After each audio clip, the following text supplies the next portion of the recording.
What's up, guys? It's your hostess with the mostest, yes, your girl Queen, going back at it with another book talks. So today we will be talking about a book that I actually finished back in 2020, around late November, early December. I was supposed to put a video out for it. I recorded it, didn't like it, was supposed to make another one. This is me doing the other one. Today we will be talking about The Poppy War by R.F. Kuang. First, let's just talk about how beautiful this cover is. I saw it on Instagram and I was just like, yo, that looks so interesting. So I bought it and then I read it. And let's talk about what it did to me. So The Poppy War is a grimdark fantasy loosely based on Chinese history. It follows our main character Rin as she struggles to escape her poverty-stricken life by being accepted into the prestigious Synagogue Academy, a military academy for the Nakara Empire. So let's first talk about Rin. From the very beginning, Rin is a character that we're supposed to sympathize with. She is a war orphan. She's been taken care of by the Fong family, who are drug dealers. There's no way to put it. Like, I guess they're drug pins, technically. Like, they're up there. They're kingpins. But she's forced to watch their store, to take care of their kids, to sell their drugs, and she wants out. Unfortunately, Rin lives in the Rooster Village, a boondocks of sorts. It's out way in the country and nobody really cares about it. Lucky for her, Rin has the idea and the ability to take this test that all these students study their entire lives for, in hopes to do well. And if they are able to do well, they are allowed to go to these prestigious academies. Rin's hope is to get into the most prestigious academy, Synagogue, because that way she'll get a scholarship. She won't have to pay for it, and she'll get away from her life. With the help of her mentor, she does exactly that, and she places well. Rin, from the very beginning, is a character that I enjoyed. She was someone that I could get behind. She just wanted to be free, and I could completely and wholeheartedly understand that. So I was really excited to see where her journey would take her. Following from Rin in her time in the Rooster Village, to her time in the academy, and to her time in war, I get to see the progression of Rin and the thing that she has to do, the things that she's willing to do, and the person she's shaping up to be. For one, I completely respect Rin in a lot of regards. She's a very stubborn character, and oftentimes the things that she wants, she gets, not because it's handed to her, but because she's willing to fight for them. And I completely respect that. I think that her stubbornness is both a tool that she uses to progress, but I also think it is a tool that oftentimes pulls her back. There were many times where I could not find myself agreeing with the decisions that Rin took. But I understood the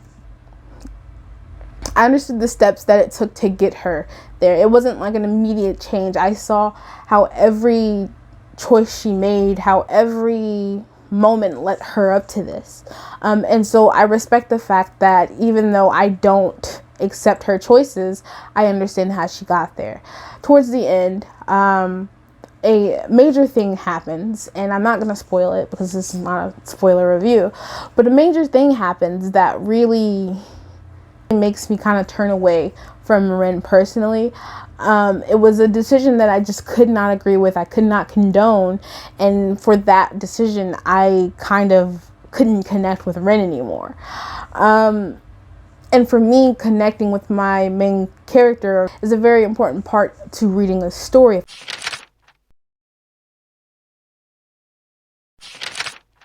I've never actually read a story that was based in Eastern history, based in, like, I guess, in Eastern history with an Eastern magic system.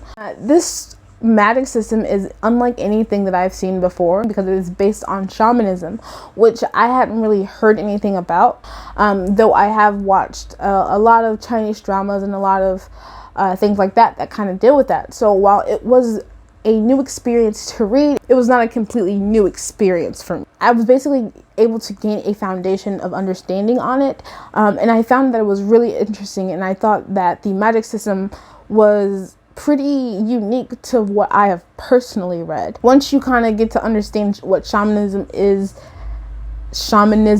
is, it makes the story that much more enjoyable when you see Ren interacting with these gods and trying to access her powers.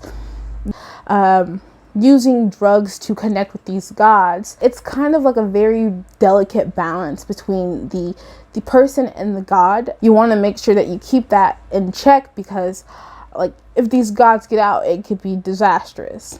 I did like the way that even though there is a lot of magic in this story, it was not used as a crutch. For the most part, this story is about war and the things that happen during war. And to be honest, I was expecting, to be uncomfortable. I was not expecting to be this uncomfortable while reading it.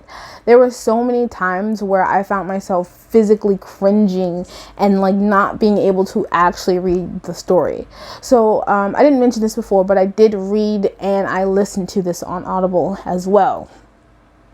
There were parts where I could only listen to it on Audible because I was just so uncomfortable with actually like reading the things that were happening. I appreciate R.F. Kuang for not pulling any punches, but on the other hand, the reader part of me, well, the less critical side of me was just like, I get it, war sucks, and I just didn't want to read those parts, but I had to, so it is what it is.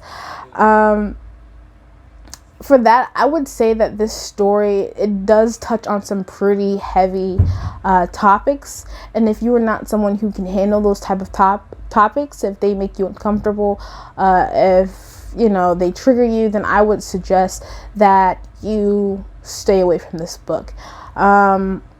This does talk about war crimes, sexual abuse, drug addiction, and that's just, the cream of the crop. That's just, the things that I can think off the top of my head.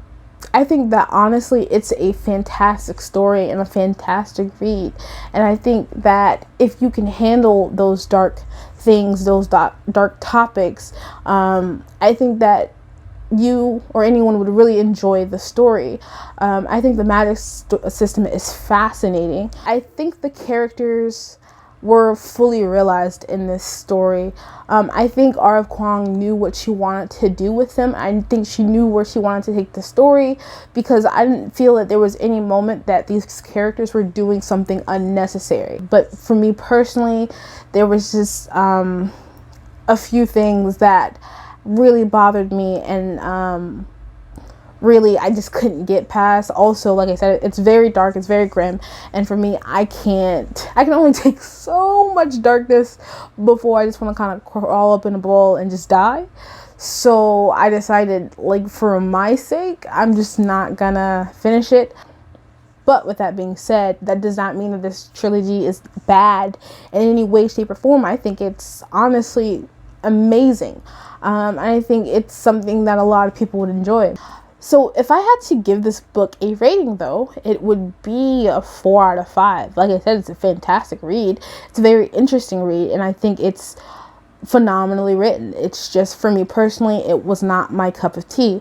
So I suggest that if you guys listen to this review all the way and it sounded interesting, go out, go get it, read it. Like, let me know. Like, what parts did you like? Do you like Ren as a character, or do you not? I like the fact that she's very complex. I like the fact that she's very fleshed out, and I could see her being a real person.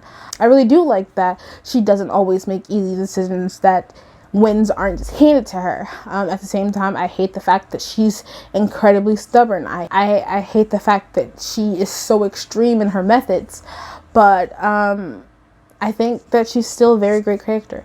So that's all I have to say about The Poppy War. I hope you guys give it a shot. I hope you guys read it and let me know what you're thinking. I hope you enjoyed this video. And if you do, please drop a like down below, leave a comment, and subscribe. Thank you. Have a nice night.